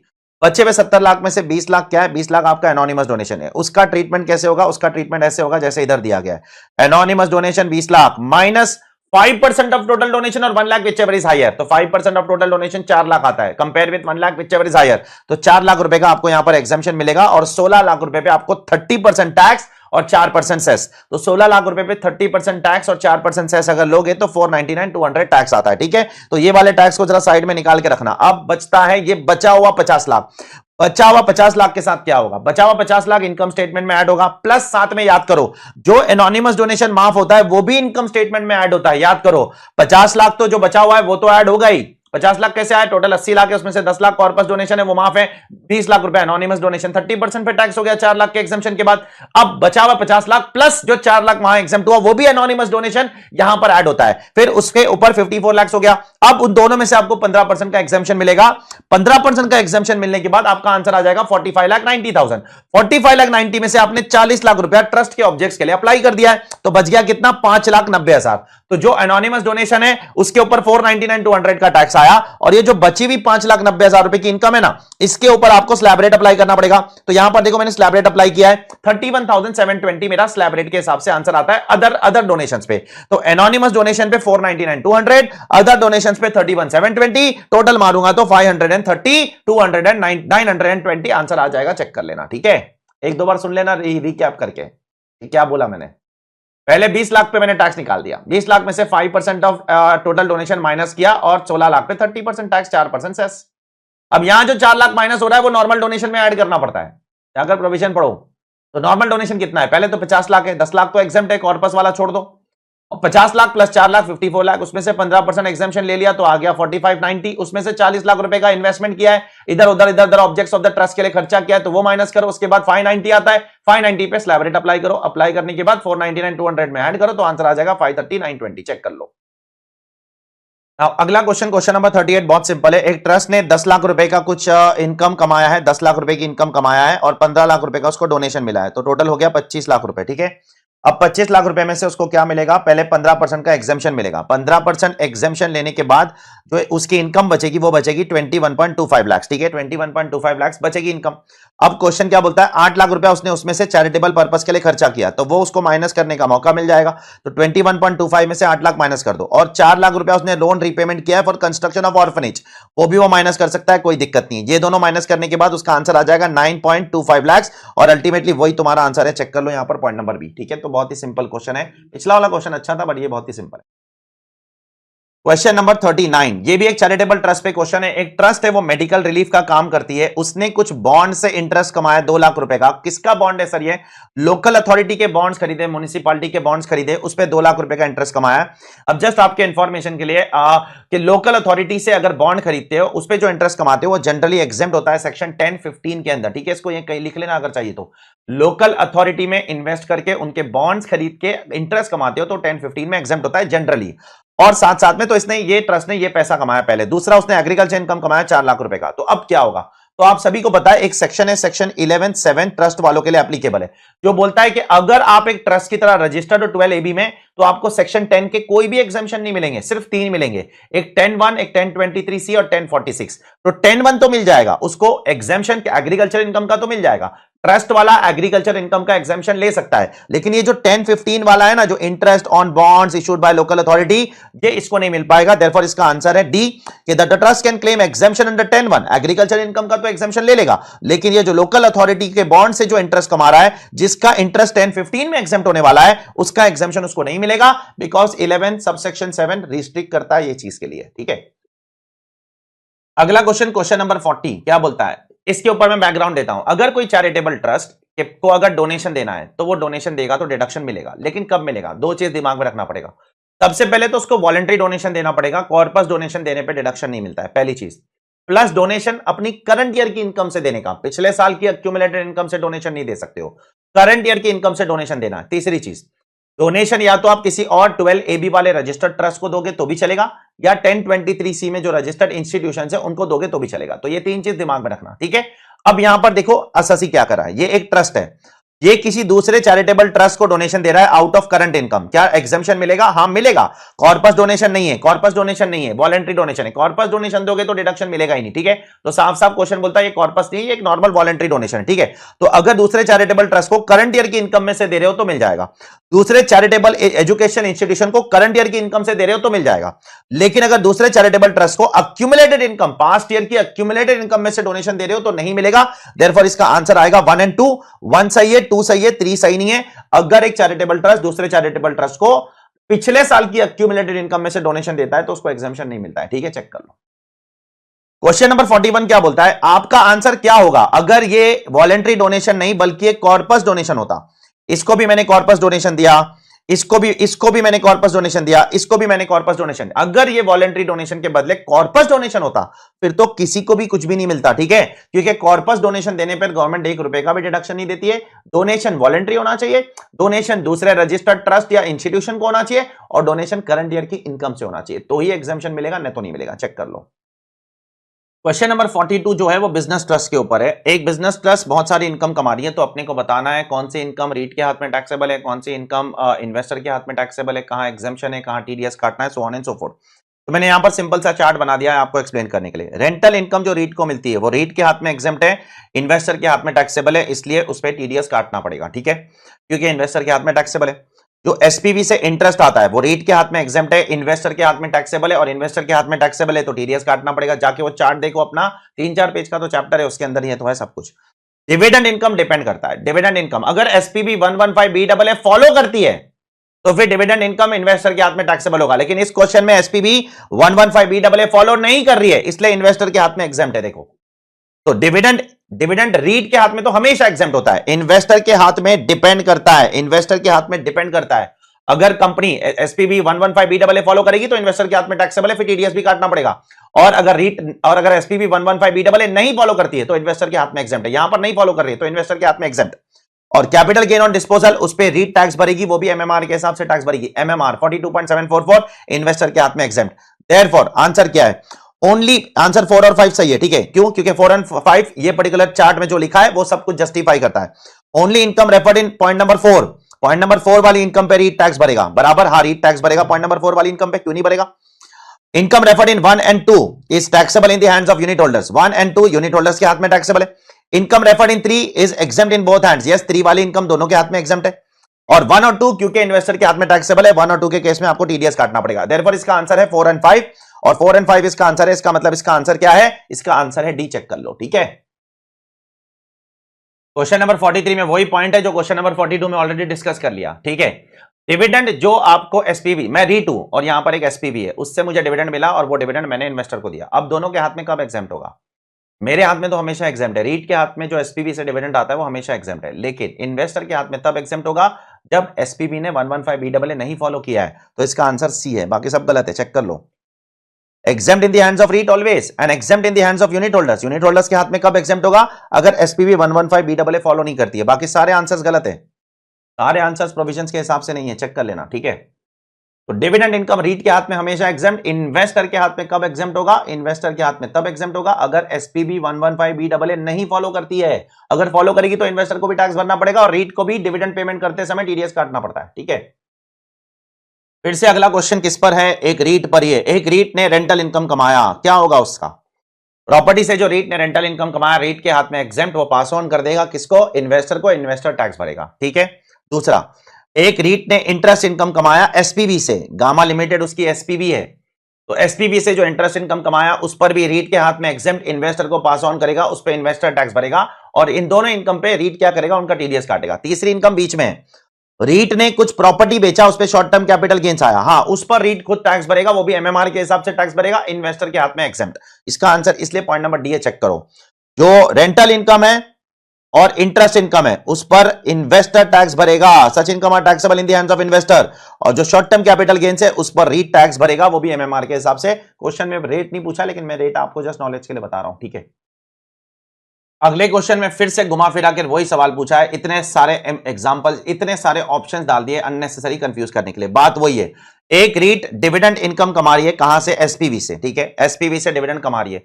तो एसपीवी से जो रीट डिविडेंड कमा रही है उस पे वो कभी टैक्स नहीं भरेगी, वो सीधा पास ऑन कर देगी इन्वेस्टर को, ठीक है। तो सबसे पहले पॉइंट नंबर 3 रेलेवेंट है, उस पर उसको कभी टैक्स नहीं, रीट के हाथ में हमेशा एग्जाम। अब इन्वेस्टर के हाथ में क्या होगा? इन्वेस्टर के हाथ में टैक्सेबल होगा या एग्जाम्प्ट होगा, वो डिपेंड करता है। अगर एसपीबी 115BAA फॉलो कर रही है तो इन्वेस्टर टैक्स भरेगा और फिर उस केस में टीडीएस भी काटना पड़ेगा, और अगर फॉलो नहीं कर रही है तो इन्वेस्टर टैक्स नहीं भरेगा और फिर रीट को भी टीडीएस काटने की जरूरत नहीं है। बहुत सिंपल है यार, ये एक ही चीज एक ही बार घड़ी घड़ी घड़ी घड़ी पूछ रहे लोग। ये रीट है, ठीक है, ये इन्वेस्टर है और यहां पर एसपीबी है, ये इसको जो डिविडेंड देगा, ये डिविडेंड हमेशा एग्जाम्प्ट। अब यहां एग्जाम्प्ट होगा कि नहीं होगा वो डिपेंड करता है। यहां एग्जाम्प्ट कब होगा? अगर यहां पर नो 115BAA, और यहां टैक्सेबल कब होगा? जब यहां पर 115BAA, और अगर यहां टैक्सेबल होगा तो रीट को टीडीएस भी काटना पड़ेगा। इसके लिए इसका ऑप्शन है 3, 6 और 9, क्योंकि बाकी सब इररिलेवेंट ऑप्शन है, आप चेक कर लेना। 3 क्यों? पढ़ लेता हूं। REIT enjoys pass through status, yes, in respect of dividend receive from A, जो भी पैसा कमाएगा डिविडेंड वो इन्वेस्टर को दे देगा, ठीक है। Whether a limited opt for 115BAA, उससे फर्क नहीं पड़ता है, ए लिमिटेड ऑप्ट करे नहीं करे, रीट के हाथ में तो हमेशा एग्जाम्प्ट है। Dividend is exempt in the hands of mister X and Y, investor के हाथ में कब एग्जाम्प्ट होगा? जब 115BAA नहीं ऑप्ट करेगा, बराबर। और टैक्स कब कटेगा? जब 115BAA ऑप्ट करेगा तो टैक्स कटेगा, ठीक है, क्योंकि जब 115BAA एसपीबी ऑप्ट कर लेगा तो इन्वेस्टर के हाथ में टैक्सेबल हो जाएगा, और टैक्सेबल हो जाएगा तो टीडीएस भी काटना पड़ेगा, ठीक है। चेक कर लो, बहुत ही सिंपल क्वेश्चन है, एक ही चीज को घुमा फिरा के 50 बार पूछा है। इनफैक्ट ये सारे क्वेश्चन पहले के आरटीपीएस मॉक टेस्ट में भी थे, कुछ नई चीज नहीं डाला इन्होंने। ऑनेस्टली बोल रहा हूं, कुछ मेहनत नहीं किया इंस्टीट्यूट ने आप लोगों के लिए, ठीक है। बोलो जाकर उनको, कुछ मेहनत करो हमारे लिए, इतना बड़ा इंस्टीट्यूट है, कुछ मेहनत करना चाहिए, कुछ नई चीज लाना चाहिए। वही चीज घिसी पिटी। मैं आप लोगों से हाथ जोड़कर विनती करता हूं, पिछले साल के जो एमसीक्यूज है वो सारे देख लो, कोई अमेंडमेंट नहीं है उसके अंदर, कुछ भी नहीं है खास उसके अंदर। एक आध जगह पर चेंजेस है, वो आपको डाउट आएगा मुझसे पूछ लेना टेलीग्राम चैनल पे, मैं आंसर कर दूंगा। लेकिन पिछले साल के जो एमसीक्यूज है वो तगड़े थे, वो जबरदस्त थे, वो सारे के सारे सॉल्व करके जाना। जरा भी डाउट आता है यूट्यूब पे मेरा वीडियो है, एमसीक्यू मैराथन, इंडिविजुअल एमसीक्यूज का मैराथन, इंडिविजुअल एमसीक्यूज के 6 पार्ट भी है और सबको मर्ज करके एक मैराथन भी डाला हूं, प्लेलिस्ट में जाओ चेक करो, आपको देखिए वो सारे एमसीक्यू के वीडियो देखकर जाना आप, सारे के सारे अपने दोस्तों में भी फैलाओ। ये वाला तो इतना ज्यादा कुछ मुझे क्रिटिकल नहीं लग रहा है, आधे से ज्यादा क्वेश्चन तो वहीं से ढापे या तो आरटीपीए मॉक टेस्ट से उठा के डाला है, कुछ नया नहीं है। 2-3 क्वेश्चन ही मुझे नए लगे, इसमें और कुछ खास नहीं लगा मुझे, ठीक है। तो बहुत घटिया बुकलेट है, पिछले साल की बुकलेट बहुत अच्छी थी, बहुत अच्छे से करके जाना, प्लीज रिक्वेस्ट कर रहा हूं आप लोगों से, ठीक है। तो चलिए अगले क्वेश्चन की तरफ बढ़ते हैं, क्वेश्चन नंबर 46, जिसके अंदर एक इन्वेस्टर है मिस्टर बी, वो 3 जगह पे इन्वेस्टमेंट कर रहा है। इन्वेस्टमेंट फंड में 5% इन्वेस्टमेंट है उसका, और रियल एस्टेट में 10% और सिक्योरिटाइजेशन ट्रस्ट में 7.5%। इसके अलावा उसको ये सब इनकम तो कमा ही रहा है, साथ साथ में 2,70,000 रुपए का उसका लॉन्ग टर्म कैपिटल गेन्स भी है। अब उसका अपने को टोटल इनकम निकालना है, चलो निकालते हैं। सबसे पहले एक एक करके बात करेंगे। ये जो 5 लाख रुपए, पहले इन्वेस्टमेंट फंड की इनकम का बात करेंगे। 5 लाख रुपए की जो पीजीपीपी इनकम हो रही है ना, उस पे फंड टैक्स भरेगा, इन्वेस्टर को टैक्स नहीं लगता है, तो इन्वेस्टर को इस पे कोई टैक्स नहीं लगेगा। हाँ, ये 2 लाख रुपए पे इन्वेस्टर टैक्स भरेगा, लेकिन इस एसएससी का सिर्फ 5% है, तो 2 लाख का 5% कितना हो जाएगा? 10,000 पे मिस्टर बी टैक्स भरेगा, ठीक है। प्लस 12.5 लाख रुपए का इसको लॉन्ग टर्म कैपिटल लॉस है, और यूनिट्स 12 महीने से ज्यादा होल्ड किया है तो इन्वेस्टर को आप लॉस दे सकते हो, पीजीपीपी लॉस नहीं दे सकते हो। पीजीपीपी लॉस छोड़कर बाकी कोई भी लॉस, अगर यूनिट होल्डर 12 महीने से पुराना है तो वो लॉस आप यूनिट होल्डर को दे सकते हो। तो ये 12.5 लाख में से 5% मतलब 62,500 का लॉस मैं इन्वेस्टर को दे दूंगा। वो क्या करेगा? वो ये वाला लॉन्ग टर्म कैपिटल लॉस, वो 2,70,000 रुपए का जो उसका लॉन्ग टर्म कैपिटल गेन है ना, उसके अगेंस्ट सेट ऑफ कर लेगा, ठीक है। तो बराबर से देखो अब तक मैंने क्या किया, 5 लाख रुपया इन्वेस्टर को नहीं, और फंड टैक्स भरेगा, फंड पीजीपीपी इनकम पे इन्वेस्टमेंट फंड टैक्स भरता है। 2 लाख रुपया उसमें से 5% इन्वेस्टर को दे दो, 12.5 लाख रुपया उसमें से 5% इन्वेस्टर को दे दो, इन्वेस्टर उसकी इनकम अपनी, उसका लॉस अपने लॉन्ग टर्म कैपिटल गेन से सेट ऑफ कर लेगा। अब रियल एस्टेट इन्वेस्टमेंट ट्रस्ट के अंदर क्या होता है? रीट तो अभी पिछले 3-4 क्वेश्चन से रीट ही करते जा रहे हैं। तो रियल एस्टेट इन्वेस्टमेंट ट्रस्ट में रेंटल इनकम और इंटरेस्ट इनकम, ये दोनों इनकम पे इन्वेस्टर टैक्स भरता है। तो 1,80,000 रुपया, मतलब टोटल 18 लाख रुपए की इनकम है, उसमें से 10% इन्वेस्टर का है, तो 1,80,000 पे इन्वेस्टर टैक्स भरेगा, ठीक है। सिक्योरिटाइजेशन ट्रस्ट में जो पीजीपीपी इनकम है उस पे इन्वेस्टर ही टैक्स भरता है। सिक्योरिटाइजेशन ट्रस्ट की इनकम पूरी एग्जेम्प्ट है, 1023 डीए के अंदर पूरी एग्जेम्प्ट है, और इन्वेस्टर उसके ऊपर टैक्स भरता है। तो ये 6 लाख रुपए पे 7.5% उसकी इनकम हो जाएगी। तो अब उसकी टोटल इनकम क्या क्या हो गई? 10,000 रुपया ये हो गई, 1,80,000 ये हो गई, 45,000 रुपया ये हो गई, 2,70,000 रुपए का लॉन्ग टर्म कैपिटल गेन्स ये हो गया, और 60-500 रुपीज का लॉस सेट ऑफ करेगा। तो उसका आंसर आ जाएगा 440-500, चेक कर लो, ठीक है। अब ये सारी चीजों का कॉन्सेप्चुअल क्लैरिटी होना चाहिए, नहीं है तो जाकर रिवीजन वीडियो देखो मेरे, ठीक है, तो याद आ जाएगा आपको। Next question, question number 47 is on equalisation levy. वो भी कौन सा वाला इक्वलाइजेशन लेवी? 2016 वाला इक्वलाइजेशन लेवी नहीं, वो ऑनलाइन एडवर्टीजमेंट वाला नहीं, 2020 वाला इक्वलाइजेशन लेवी जो अमेजॉन जैसी कंपनी पे लगता है। लेकिन कब लगता है याद है आपको? अगर वो लोग प्रोडक्ट अपने कोई इंडियन रेजिडेंट को बेचते हैं तब लगता है, या तो कोई नॉन रेजिडेंट को भी बेच रहे हैं लेकिन इंडिया का आईपी एड्रेस यूज कर रहा है वो, तब बेच रहे हैं तो भी लगता है। ठीक है, अब उसमें भी एक और क्राइटेरिया है कि आपका जो टोटल टर्नओवर है वो 2 करोड़ से कम नहीं होना चाहिए, 2 करोड़ या उससे ज्यादा होना चाहिए तो ही लगेगा।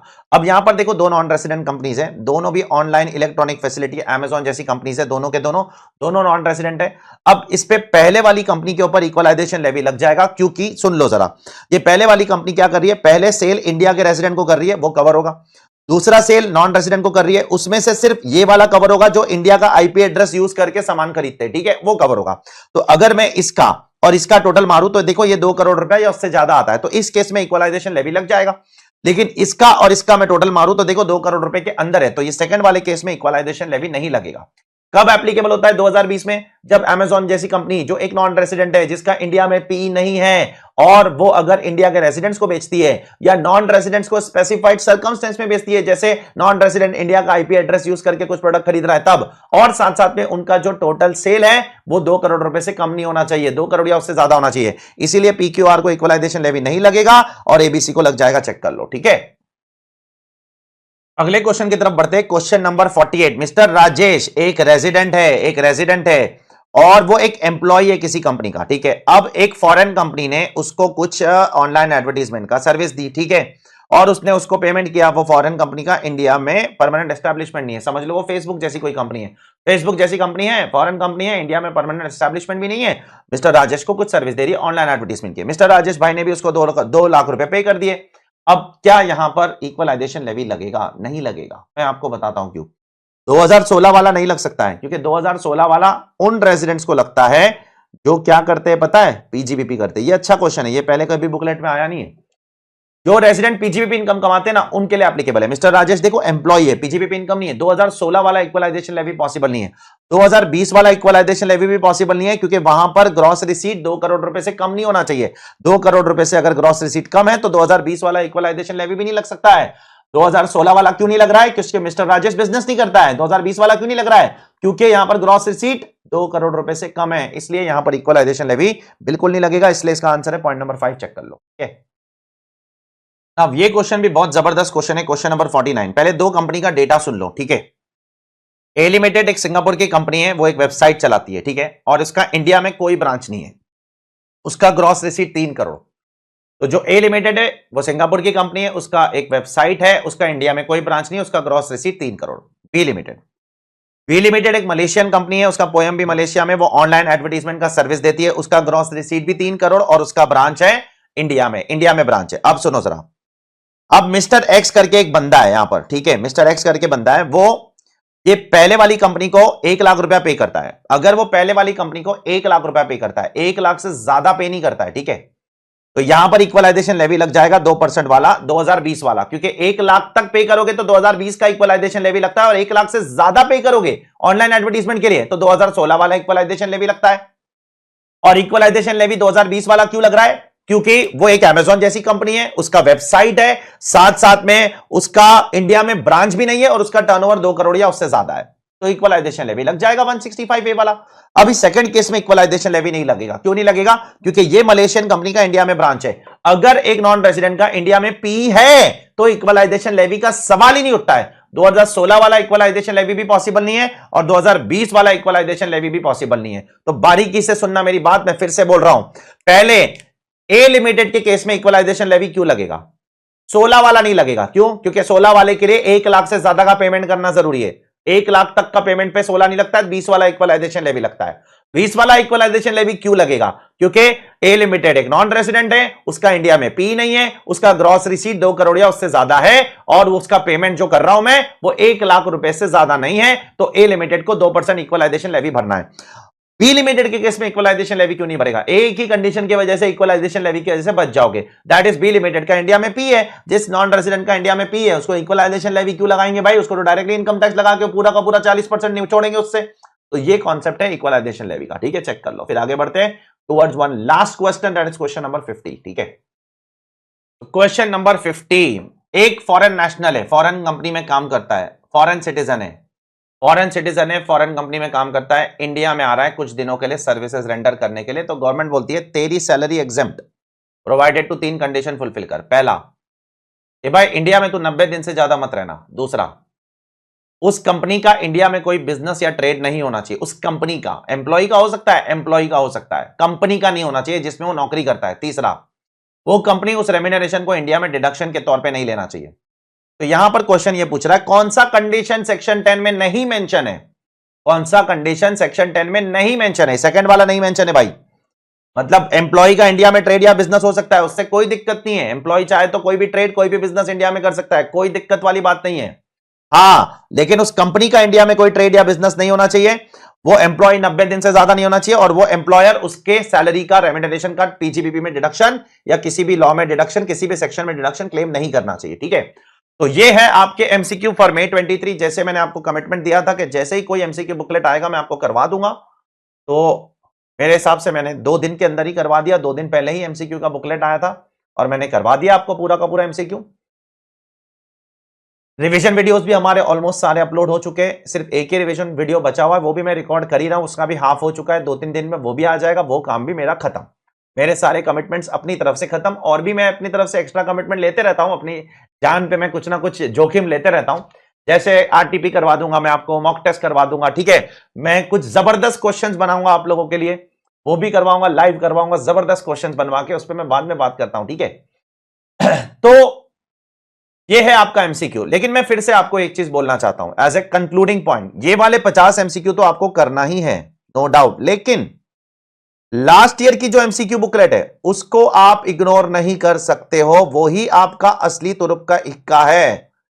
ये तो इंस्टीट्यूट ने टाइम पास के लिए डाला, एक फॉर्मेलिटी है, उनको करना था इसलिए कर लिया। ठीक है, लोग करते हैं ना फॉर्मेलिटी, कि कुछ क्वेश्चंस कराना है तो करा दो, कुछ क्वेश्चंस देना है तो दे दो, वैसे ही यहां पर इंस्टीट्यूट ने फॉर्मेलिटी दिया है, तो ये वो फॉर्मेलिटी है बस, और कुछ नहीं है। ठीक है, अच्छे क्वेश्चंस हैं इसमें भी, मैं नहीं कह रहा हूं कि अच्छे नहीं है। अब मुझे इजी लग रहे, हो सकता है आपको डिफिकल्ट लगे, ऐसा नहीं हो सकता कि मुझे इजी लग रहे तो आपको भी इजी लगना चाहिए, हो सकता है ये 50 एमसीक्यूज भी आपको डिफिकल्ट लगे, हो सकता है, लेकिन ये वाले एमसीक्यूज आपको खुद से करना है। उसके बाद इसका वीडियो है हमारे यूट्यूब चैनल पे, वीडियो आपको देखना है, वीडियो देखना है, आपको रीजनिंग आती है तो भी देखना है, क्योंकि ऐसे तरीके से मैंने रीजनिंग दिया हो ना वहां पर, आपका इजीली 60 to 70% पोर्शन ना इस वीडियो के थ्रू रिवाइज हो जाएगा। ये पिछले साल की बुकलेट की बात कर रहा हूं, 297 क्वेश्चंस। सर तो अमेंडमेंट्स इतने कुछ इफेक्ट नहीं आएगा उसके अंदर, आप करो तो सही, आप करना शुरू तो करो। कुछ अमेंडमेंट्स आता है तो आप मुझे पूछ लो, ठीक है, आप मुझे मैसेज कर देना, मुझे बता देना कि सर इसका आंसर नहीं आ रहा है हमको, तो मैंने तो रीजनिंग दिया है, लेकिन अगर आपको लगता है उसमें अमेंडमेंट है आप मुझे पूछ लो। मैं भी कोशिश कर रहा हूं कि वो 297 क्वेश्चंस में कोई अमेंडमेंट है तो उसका आपको इफेक्ट बता दूं, बट मुझे ऐसा कुछ खास दिख नहीं रहा है, इसलिए मैं उस पर कुछ टाइम वेस्ट करने की कोशिश नहीं कर रहा हूं। ठीक है, तो that's it from my side बेटा, जो भी मेरे तरफ से होता रहेगा मैं आगे भी करता रहूंगा। आप लोग पढ़ाई करते रहो अच्छे से, मैं उम्मीद करता हूं आप लोगों को बहुत मजा आया ये वीडियो देखने पर, और अपने ज्यादा से ज्यादा दोस्तों में इसको फैलाइए, क्योंकि मुझे नहीं लगता है किसी और ने अब तक ये वीडियो डाला है, और अगर डाला भी है तो बहुत अच्छी बात है, सब टीचर मिलकर आप लोगों की मदद करने की कोशिश कर रहे हैं, और अगर नहीं डाला है तो आप लोग इसको फैलाने की कोशिश कीजिए, ज्यादा से ज्यादा स्टूडेंट्स लोग तक इसको पहुंचाइए। ठीक है, तो take care all of you, ज्यादा समय नहीं लूंगा, फुकट का ज्ञान नहीं दूंगा, फुकट का मोटिवेशन नहीं करूंगा, सब काम मुझे नहीं आता है, I am really sorry for that. अच्छी बात है मोटिवेट करना किसी को, लेकिन मुझे शायद उतने अच्छे से वो सब काम नहीं आता है, मुझे एक ही काम आता है, वो है आप लोगों की सेवा करना, आप लोगों को पढ़ाना। ठीक है, take care all of you, ध्यान रखो, बाय।